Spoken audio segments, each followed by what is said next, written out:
Okay, same question. Cell phones arrive, calls arrive according to Poisson process. Average 12 minutes. Finally, last question, what is the expected time and variance of the 10th call? അതായത് expectation of T1 plus T2 plus etcetera plus T10 ആയിരിക്കും. Okay, ഇനി ഇതിന് നമുക്ക് എങ്ങനെ അറിയാം? Expectation property അനുസരിച്ച് E of T1 plus E of T2 plus etcetera plus E of T10. നമുക്കറിയാം ഓരോ ടിയും ഇൻഡിപെൻഡൻ്റ് ആണ്. അപ്പോൾ നമുക്കെല്ലാം E of T1 E of T2 അല്ല എക്സെട്ര E ഓഫ് T10 എല്ലാം സെയിം ആയിരിക്കും. അപ്പോൾ 10 ടൈംസ് E ഓഫ് ഏതെങ്കിലും ഒന്ന് എടുത്താൽ മതി.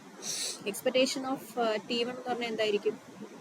TI, any T എന്ന് പറഞ്ഞാൽ എന്തായിരിക്കും? 10 into expectation of TI. Expectation ഇത് പോയിസൺ ഏത് ഡിസ്ട്രിബ്യൂഷൻ ആണ്? എക്സ്പോണൻഷ്യൽ ആണ് ഫോളോ ചെയ്യുന്നത്. എക്സ്പോണൻഷ്യലിൻ്റെ മീൻ എന്താ? 1/λ അല്ലേ? സോ 1/12 വരും. 12.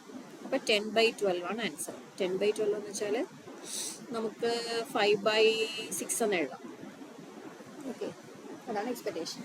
ഇനി അടുത്ത വേരിയൻസ് എന്ന് വെച്ചാൽ വേരിയൻസ് ഓഫ് T1, അതും T1 plus etcetera plus T10 വരും. അവിടെ നമുക്ക് സെയിം ആണ്. വി ഓഫ് ഏതെങ്കിലും ഒന്ന് എടുത്താൽ മതി.